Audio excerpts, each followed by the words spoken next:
Selamat malam jemaat yang terkasih dalam Tuhan Yesus. Selamat datang kembali dalam persekutuan doa online.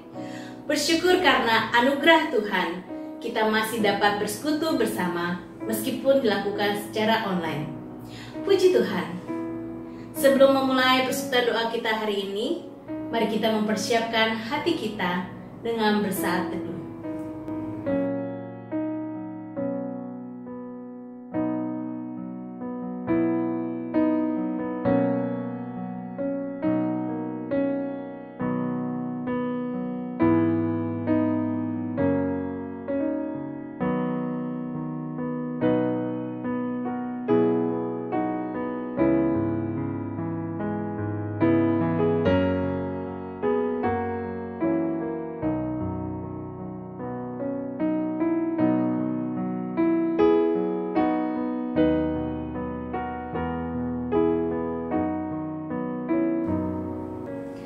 Betapa besar kasih Allah dalam kehidupan kita. Detik demi detik, jam demi jam, hari demi hari, minggu demi minggu, bulan demi bulan, bahkan tahun demi tahun. Kasih Tuhan kepada kita tidak pernah berubah. Sungguh tidak dapat terhitung betapa lebarnya dan panjangnya, tinggi dan dalamnya kasih Tuhan dalam kehidupan kita. Kasih Allah tidak pernah berubah, sempurna dan tak bersyarat. Itulah sebabnya hidup kita harus bisa memancarkan keindahannya. Hidup kita harus menjadi berkat dan hidup kita harus menyatakan kasih. Mari kita angkat pujian bersama menyatakan kasih-Nya. Ada kasih dari surga nan tinggi dan dalam, tak dapat dijamah namun nyata. Sebab ada Kau dan aku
Firman Tuhan hari ini adalah mengerjakan pekerjaan Bapa. Nas Alkitab untuk firman Tuhan hari ini adalah dari Yohanes 9 ayat 1 sampai yang ke-12. Saya akan membacakannya dengan tema yang berjudul Orang yang buta sejak lahirnya. Waktu Yesus sedang lewat, ia melihat seorang yang buta sejak lahirnya. Murid-muridnya bertanya kepadanya, "Rabi, siapakah yang berbuat dosa? Orang ini sendiri atau orang tuanya, sehingga ia dilahirkan buta?" Jawab Yesus, "Bukan dia dan bukan juga orang tuanya, tetapi karena pekerjaan-pekerjaan Allah harus dinyatakan di dalam dia. Kita harus mengerjakan pekerjaan dia yang mengutus aku. Selama masih siang, akan datang malam, di mana tidak ada seorang pun yang dapat bekerja. Selama aku di dalam dunia, akulah terang dunia." Setelah ia mengatakan semuanya itu, ia meludah ke tanah dan mengaduk ludahnya itu dengan tanah, lalu mengoleskan pada mata orang buta tadi, dan berkata kepadanya, "Pergilah, basuhlah dirimu dalam kolam Siloam." Siloam artinya yang diutus. Maka pergilah orang itu, ia membasuh dirinya, lalu kembali dengan matanya sudah melek. Tetapi tetangga-tetangganya dan mereka yang dahulu mengenalnya sebagai pengemis berkata, "Bukankah dia yang selalu mengemis?" Ada yang berkata, "Benar, dialah ini." Ada pula yang berkata, "Bukan, tetapi ia serupa dengan dia." Orang itu sendiri berkata, "Benar, akulah itu." Kata mereka kepadanya, "Bagaimana matamu menjadi melek?" Jawabnya, "Orang yang disebut Yesus itu mengaduk tanah, mengoleskannya pada mataku, dan berkata kepadaku, 'Pergilah ke Siloam dan basuhlah dirimu.' Lalu aku pergi dan setelah aku membasuh diriku, aku dapat melihatnya." Lalu mereka berkata kepadanya, "Di manakah dia?" Jawabnya, "Aku tidak tahu." Mari kita garis bawahi untuk ayat yang keempat yang merupakan ayat hafalan kita minggu ini. Mari kita hafalkan bersama dari Yohanes 9 ayat yang keempat. 1, 2, 3. Kita harus mengerjakan pekerjaan dia yang mengutus aku. Selama masih siang, akan datang malam, di mana tidak ada seorang pun yang dapat bekerja. Bapak, Ibu, Saudara-saudari sekalian, mari kita mempersiapkan hati kita untuk mendengarkan firman Tuhan yang akan dibawakan oleh Guru Injil Sifra. Jemaat yang dikasihi Tuhan, hari ini kita akan melalui bacaan hari ini kita akan merenungkan satu tema, mengerjakan pekerjaan Bapa. Jemaat yang dikasihi Tuhan, ketika kita mengerjakan pekerjaan Bapa, itu adalah sesuatu yang luar biasa kalau kita membaca apa yang Tuhan lakukan dalam kehidupan dunia ini pada awalnya. Di kitab Kejadian, Tuhan Bapa itu telah mengerjakan yang begitu dahsyat, menjadikan alam semesta ini dengan firman selama 6 hari. Dan hari ke-7 dia istirahat untuk mengontrol dunia yang telah dia jadikan agar dipelihara dan diberikan cinta kasih dan kesetiaan. Jemaat yang dikasihi Tuhan, ketika kita membaca di dalam kitab Yohanes pasal 1, kita juga melihat bagaimana Yohanes menulis pada mulanya firman. Firman itu bersama-sama dengan Allah, dan firman itu adalah Allah. Dan firman itu berada di antara manusia, yaitu Yesus yang telah menjelma menjadi manusia. Dia adalah terang yang tidak dikuasai oleh kegelapan. Kehadiran Yesus ke dalam dunia di kitab Yohanes ini sangat menekankan Yesus adalah terang dunia. Yesus menegaskan di dalam pasal 8 ayat 12, "Akulah terang dunia. Barang siapa mengikut aku, ia tidak akan berjalan di dalam kegelapan, melainkan ia akan mempunyai terang hidup. Ketika kita membaca pasal 1 tadi, dikatakan bahwa Yesus sedang lewat dan melihat orang buta yang matanya tidak bisa melihat dari sejak dia lahir hingga dikatakan dia dewasa. Kalau kita baca ayat selanjutnya, dia sudah dewasa, berarti sekitar umur 30 tahun kalau orang Yahudi. Selama 30 tahun dia matanya buta. Dan Yesus melihat dan lewat dan diperbincangkan oleh murid-muridnya. Siapa yang salah, orangnya ini atau orang tuanya? Dan itu membuktikan bahwa murid-muridnya punya konsep yang salah. Tetapi Yesus memberikan kebenarannya. Bukan yang salah dia atau orang tuanya, tetapi ada kemuliaan Tuhan yang akan dinyatakan kepada orang yang cacat sejak lahirnya. Jadi tidak semua yang cacat, yang jelek itu karena dosa. Tetapi Tuhan akan bekerja menurut kehendaknya, kemuliaannya. Tuhan bekerja tidak berhenti dari kejadian hingga saat ini, bukan? Tuhan tetap memelihara alam semesta. Bahkan orang-orang yang mempunyai kelemahan, Tuhan juga berikan kekuatan luar biasa, termasuk di tengah pandemi ini. Yang pertama kita belajar bahwa selagi ada siang, dikatakan di ayat yang keempat dan kelima, bahwa Yesus melakukan pekerjaan dia yang mengutus, yaitu Bapa. Di ayat 5 dikatakan selama masih ada siang, berarti Yesus adalah terang dunia. Jadi Yesus memberi kepada kita bahwa ketika masih ada matahari, ada terang, ada pekerjaan Tuhan terus dinyatakan. Tuhan mengerjakan. Yang pertama kita belajar bahwa Yesus memberikan terang hidup di dalam setiap orang percaya. Yang pertama kita belajar dari orang buta ini, secara fisik Tuhan mengoles matanya dengan ludahnya, dan saat itu juga dia suruh ke Siloam dan matanya melek. Secara fisik dia melek. Dan saat itulah ada begitu banyak orang mengenal orang itu. Itu kan orang pengemis, kok matanya bisa melek? Banyak bertanya kepada orang ini, ya.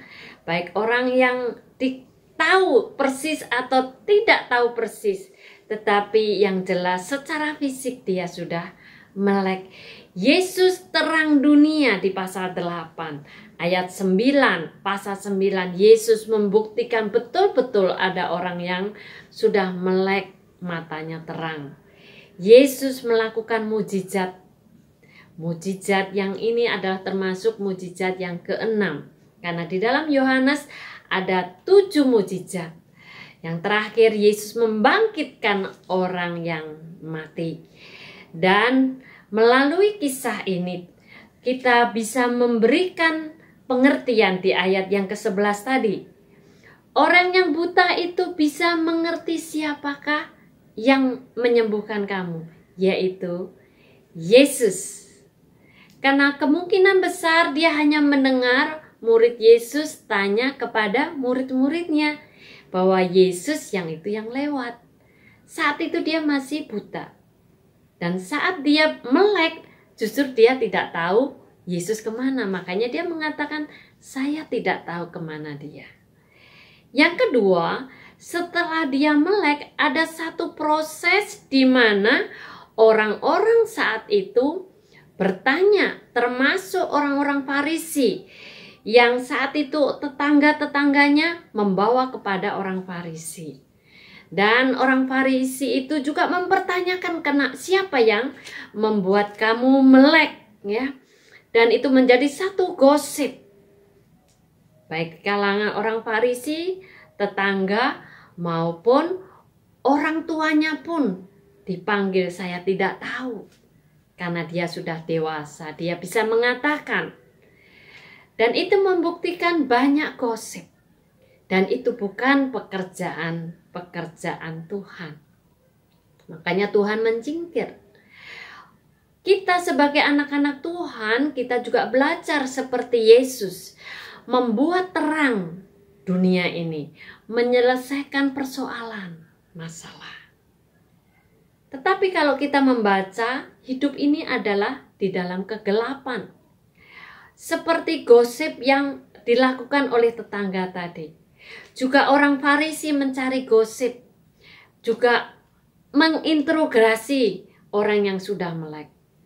Jadi orang selalu gosip itu membuat jadi masalah. Akhirnya orang buta itu merasa juga sedih. Kenapa saya ditanya dan ditanya tidak selesai. Jadi gosip tidak menyelesaikan masalah. Kita belajar seperti Yesus, yaitu menyelesaikan persoalan. Yang besar dikecilkan, yang kecil diselesaikan dengan baik. Yang kedua, kita juga belajar ketika kita mengikuti pekerjaan Yesus, melakukan kehendak Bapa. Yang kedua, Yesus secara konsisten dia mengatakan, saya utusannya Bapa. Apa yang Yesus kerjakan sebagai utusan Bapa, yaitu menjadi juru selamat. Sejak lahir, dia adalah yang akan menghapus dosa manusia. Dan di ayat Pasal 10 ayat 28, Yesus dengan tegas, aku memberikan hidup yang kekal. Dan seorang pun tidak akan binasa di dalam tanganku. Dan tidak ada orang yang bisa merebut dari tanganku. Jadi Yesus punya kuasa yang luar biasa di dalam orang percaya. Secara rohani kita melek. Tetapi secara jasmani kita melek, tetapi rohani ketika kita percaya Yesus, itu kita dijamin oleh Tuhan. Jadi kita harus menerus berpegang kepada Tuhan. Berpegang kepada Tuhan. Kalau orang yang buta itu saja bisa percaya Yesus dan berpegang kepada Yesus. Bahkan kalau kita baca di ayat selanjutnya, Yesus berjumpa dengan yang buta tadi dan mengatakan, akulah yang memelekkan mata, dan dia menyembah Yesus. Dan saat ini kita juga belajar seperti Yesus, yaitu terus menyatakan kita diutus oleh Tuhan di tengah dunia untuk memberitakan Yesus adalah Mesias. Kita juga harus menyelesaikan pekerjaan Bapa, yaitu memuliakan Bapa di sorga. Yesus sebagai utusan tetap taat dan sampai mati di kayu salib. Kita pun juga belajar seperti Yesus menjadi utusan sampai kita mati. Kita percaya Yesus menjadi terang di dalam dunia, mengerjakan pekerjaan Bapa surgawi, menjadi terang dunia dan memberi pengharapan bagi orang-orang yang belum percaya kepada Yesus. Di Advent ketiga ini, kita menjelang Advent, kita belajar berdoa untuk dengan hati, dengan tenang kita berdoa untuk orang-orang yang belum percaya Yesus. Kita juga belajar mengakui kesalahan kita jikalau kita tidak mengerjakan pekerjaan Bapa. Tetapi justru kita melakukan gosip yang tidak perlu. Dan itu membuat puyeng, ya. Orang lain jadi susah, tetapi kita juga belajar itu masa lalu kita. Yang ke depan kita hanya melihat mengerjakan Bapa, belajar tidak gosip, menyelesaikan masalahnya dengan baik. Kita belajar terus bahwa Tuhan terus mengerjakan pekerjaannya sampai selesailah dunia ini. Langit dan bumi selesai. Kita juga mengerjakan pekerjaan Tuhan sampai selesai. Kita hidup di dalam dunia dan berjumpa dengan Tuhan yang adalah terang hidup itu sendiri. Kita bersyukur Tuhan memberikan hidup yang terang, dan Dia adalah terangnya yang di sorga. Tidak ada lagi matahari, tetapi Dia adalah terang, yaitu di dalam kitab Wahyu katakan terangnya adalah Tuhan itu sendiri. Kita bersyukur Tuhan adalah terang dalam dunia ini yang sementara, juga terang di dunia kekekalan. Kita bersyukur dan berterima kasih kepada Tuhan. Mari kita berdoa. Tuhan, terima kasih Engkau yang menerangi hati kami. Engkau juga adalah terang yang kekal dan memberikan hidup yang kekal. Ajar kami Tuhan untuk terus Kau pakai menjadi alat-Mu, menerangi dunia yang gelap ini melalui tindakan kami untuk melakukan pekerjaan-pekerjaan yang berguna. Tidak lagi gosip yang tidak perlu, dan belajar memberitakan Yesus adalah Mesias dan mengasihi sesama kami di tengah pandemi ini. Di dalam nama Yesus kami berdoa. Amin. Bapak, Ibu, Saudara-saudari yang dikasihi Tuhan, Tuhan datang secara khusus ke dunia untuk menyelamatkan manusia. Hidup kita pun harus terus menjadi terang dunia sampai akhir hidup kita. Stop bergosip, stop memfitnah, stop melakukan hal-hal keji yang menyakitkan hati sesama dan terutama menyakitkan hati Tuhan. Teruslah jadi saksi hidup. Tentu hal ini adalah kesempatan membalas cinta kasih Tuhan dengan seluruh hidup kita. Kesempatan dipakai Tuhan menjadi berkat. Kesempatan memiliki hidup yang berbuah lebat. Kesempatan untuk memberikan dampak bagi banyak orang. Garam haruslah asin. Terang haruslah bercahaya. Pohon haruslah berbuah manis.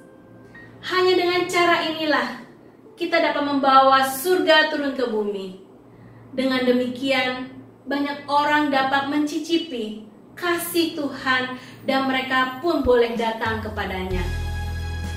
Ini adalah kesempatan yang indah.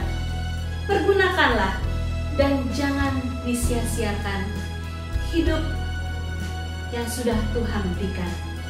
Karena hidup ini adalah kesempatan. Hidup ini adalah kesempatan. Hidup ini untuk melayani Tuhan. Jangan sia-siakan waktu yang Tuhan beri. Hidup ini harus jadi berkat.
Yang pertama, mari kita bersyukur karena Allah yang kita sembah adalah Allah yang maha baik, Allah yang begitu mengasihi kita, terus memelihara kita. Perbuatan-perbuatannya ajaib dan lebih mulia dari segala sesuatu. Mari kita buka suara kita berdoa. Tuhan Allah Bapa kami yang bertata dalam kerajaan surga, sungguh hamba mengucap syukur Tuhan untuk setiap pemeliharaan Tuhan dalam hidup hamba. Ketika setiap pagi hamba masih boleh bernafas, membuka mata, dan diberikan kesehatan, semua hanya karena anugerah-Mu semata ya Tuhan. Hamba mengucap syukur Tuhan kalau hingga hari ini hamba dan seluruh keluarga hamba diberikan kesehatan dan kesempatan untuk boleh terus melayani Tuhan. Itu semua hanya anugerah-Mu semata ya Tuhan. Terima kasih untuk penyertaan dan pemeliharaan-Mu yang tidak pernah berkesudahan. Terima kasih untuk pengharapan yang selalu Tuhan berikan dalam hidup hamba. Hamba mengucap syukur untuk segala sesuatu yang telah Tuhan berikan. Kiranya Tuhan yang boleh memberkati dan terus memakai hamba untuk menjadi saluran berkat. Dalam nama Tuhan Yesus kami sudah berdoa dan mengucap syukur. Amin. Mari kita berdoa untuk pemerintah Indonesia dalam menjalankan roda pemerintahan, khususnya untuk persiapan pelaksanaan vaksinasi corona agar disiapkan dengan matang, mulai dari sumber daya manusianya, kemudian fasilitas sarana dan prasarana, dan simulasi-simulasi yang dapat melancarkan bila vaksinasi nanti mulai dijalankan. Mari kita berdoa. Ya Bapa, kami mau serahkan pemerintahan kami, pemerintahan Jokowi dan seluruh aparat negara, jajaran atas Tuhan. Kami mau serahkan kepadamu ya Tuhan. Kiranya Tuhan yang memberikan hikmat kebijaksanaan dalam menjalankan roda pemerintahan, dalam menjalankan setiap kebijakan-kebijakan yang ada, khususnya Tuhan untuk roda perekonomian yang terus dijalankan, kiranya boleh memihak kepada rakyat dan merupakan hal yang terbaik untuk rakyat kecil ya Tuhan. Kami tahu Tuhan banyak pihak-pihak yang seringkali mencoba untuk merusak republik, untuk merusak kedaulatan negara kami Tuhan. Kiranya Tuhan yang boleh memakai seluruh aparat yang ada Tuhan untuk menjaga NKRI ini dengan sebaik mungkin. Kami berdoa Tuhan agar setiap kebijakan yang diambil merupakan kebijakan yang terbaik untuk setiap rakyat Indonesia. Kami juga berdoa Tuhan untuk persiapan pelaksanaan vaksinasi corona yang akan dilaksanakan di akhir tahun ataupun di awal tahun. Tuhan, kami berdoa Tuhan agar Tuhan boleh campur tangan di dalamnya Tuhan.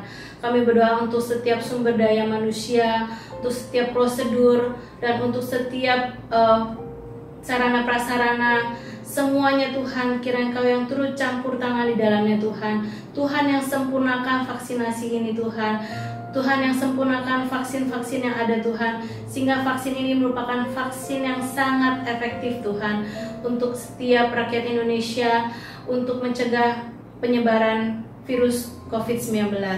Tuhan, kami berdoa Tuhan agar pemerintah kami benar-benar pemerintah yang menjalankan setiap kebijakan yang ada Tuhan dengan takut akan Tuhan, menjalankan setiap kebijakan-kebijakan bukan untuk kepentingan pribadi, tapi boleh kepentingan untuk rakyat Tuhan, dan serta-merta semua adalah untuk kesejahteraan rakyat. Terima kasih ya Tuhan, kami berdoa Tuhan untuk pemerintahan kami. Dalam nama Tuhan Yesus kami sudah berdoa. Amin. Pokok doa yang ketiga, mari kita berdoa untuk masa PSBB ini. Kita tahu banyak sekali tempat-tempat yang sekarang sudah merenggangkan prosedur untuk pengecekan suhu dan penggunaan masker. Oleh sebab itu, mari kita berdoa agar setiap masyarakat Indonesia boleh terus taat dan mengikuti peraturan PSBB yang ada. Mari kita berdoa. Ya Bapa, kami terus berdoa Tuhan untuk setiap masyarakat Indonesia agar boleh diberikan kesadaran dan inisiatif untuk terus mengikuti protokol yang ada, protokol kesehatan untuk selama PSBB ini ya Tuhan. Kami tahu Tuhan beberapa tempat, beberapa tempat umum Tuhan, mereka sudah mulai melonggarkan dan mereka sudah tidak melakukan pengecekan suhu, mereka sudah tidak mewajibkan orang untuk mencuci tangan. Namun kami berdoa Tuhan, kiranya mereka boleh terus mengikuti protokol yang seharusnya dilaksanakan dan dilakukan.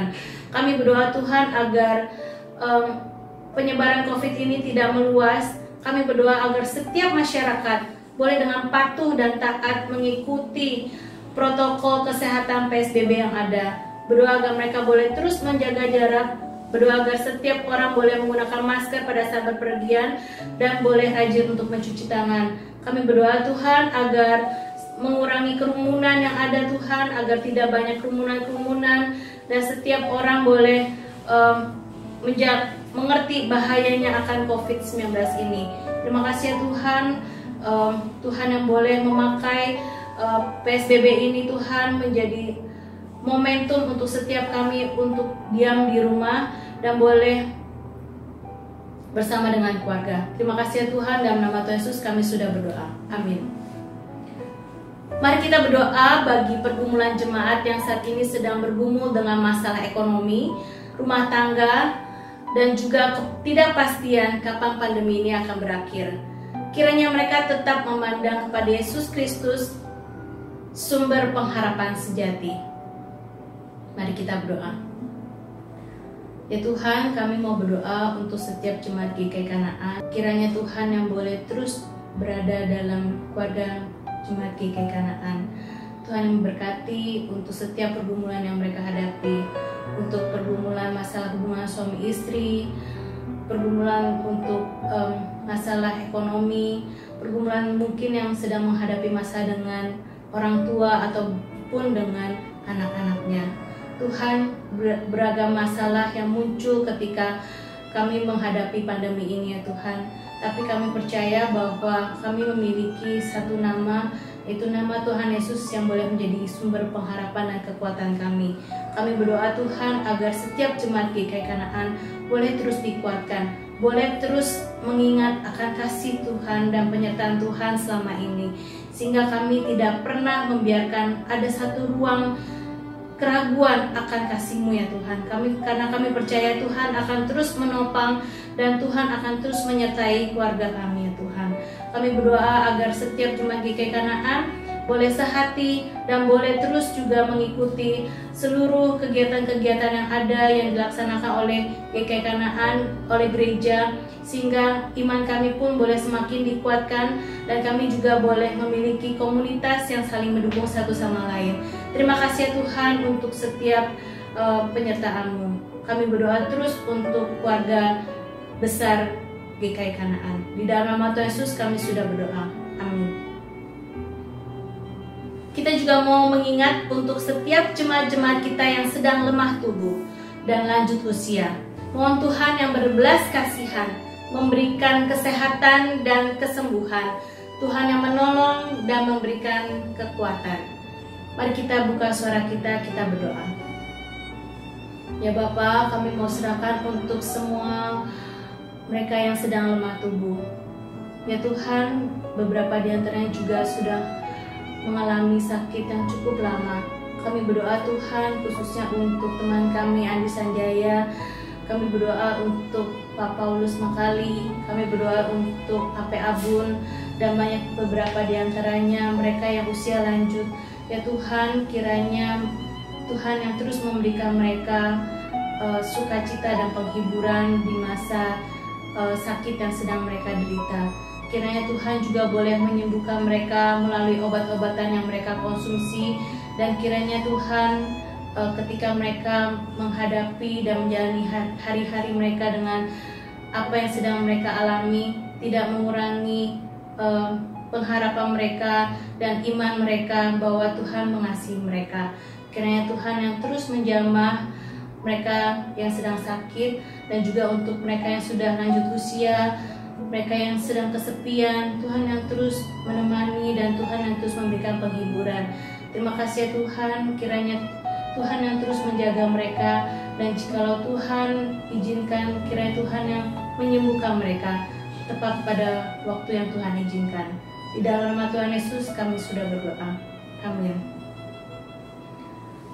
Kemudian kita akan doakan untuk setiap panitia Natal agar boleh menjalankan tugas pelayanan Natal ini dengan sebaik mungkin, agar tiap-tiap pribadi juga boleh merasakan kehadiran Tuhan dan sukacita Natal. Tuhan yang memampukan seluruh panitia Natal untuk bekerja sama dan saling menopang satu sama lain. Mari kita berdoa. Ya Tuhan, hamba-Mu juga berdoa untuk panitia Natal, khususnya untuk Diakon Emil sebagai ketua koordinasi untuk panitia Natal tahun ini. Tuhan yang kiranya memampukan dirinya untuk boleh mengkoordinasi semuanya dengan sebaik mungkin dan semaksimal mungkin. Kami juga berdoa untuk setiap teman-teman yang merupakan panitia Natal ya Tuhan. Kiranya Tuhan yang memberikan hati yang murni kami Tuhan untuk boleh melayani-Mu Tuhan. Bukan hasil yang Tuhan inginkan, tapi Tuhan melihat hati dan proses di mana kami semuanya boleh sama-sama memberikan yang terbaik untuk Natal nanti. Sehingga ketika kami memberikan sesuatu pelayanan ini pun boleh berkenan di mata-Mu, dan setiap jemaat yang melihat untuk Natal kali ini boleh juga berjumpa dengan Engkau dan boleh merasakan sukacita dan damai Natal. Ya Tuhan, kami berdoa agar setiap panitia Natal boleh saling menopang satu sama lain, tidak mengutamakan kepentingan diri sendiri, boleh saling mensupport dan saling mendukung sehingga Natal, akhir tahun, serta tahun baru, setiap acara yang kami tampilkan bukan untuk kehebatan kami, tapi boleh semua nama Tuhan yang ditinggikan, sehingga gereja kami, sehingga nama Tuhan sajalah yang boleh dimuliakan. Terima kasih ya Tuhan untuk kesempatan yang indah untuk boleh melayani-Mu untuk Natal tahun ini, Natal yang sungguh berbeda daripada tahun sebelumnya. Kiranya Tuhan yang boleh melihat setiap hati kami, agar kami boleh memberikan yang terbaik juga Tuhan untuk pelayanan kami di Natal 2020 ini. Berkati untuk setiap panitia Natal yang ada. Di dalam nama Tuhan Yesus kami sudah berdoa. Amin. Yang terakhir, saya memberikan kesempatan kepada setiap kita untuk berdoa di hadapan Tuhan jika ada pergumulan yang sedang dihadapi. Mari kita berdoa.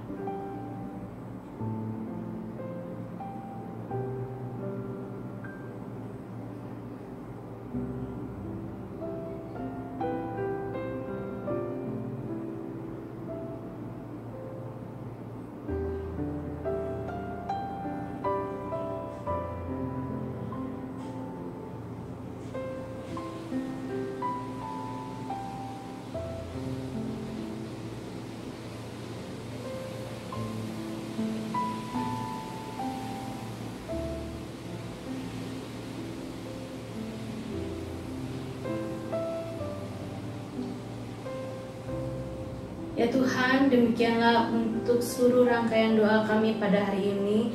Tuhan yang boleh mendengarkan setiap doa dan seruan kami, dan pada saatnya Tuhan akan menjawab kami sesuai dengan waktu yang Engkau berikan. Kami percaya Tuhan bahwa tiada yang mustahil. Kami percaya Tuhan bahwa Tuhan akan terus memberikan kami kekuatan dan pengharapan. Karena kami percaya Tuhan adalah Tuhan yang kami sembah adalah Tuhan yang maha baik, Tuhan yang maha kasih.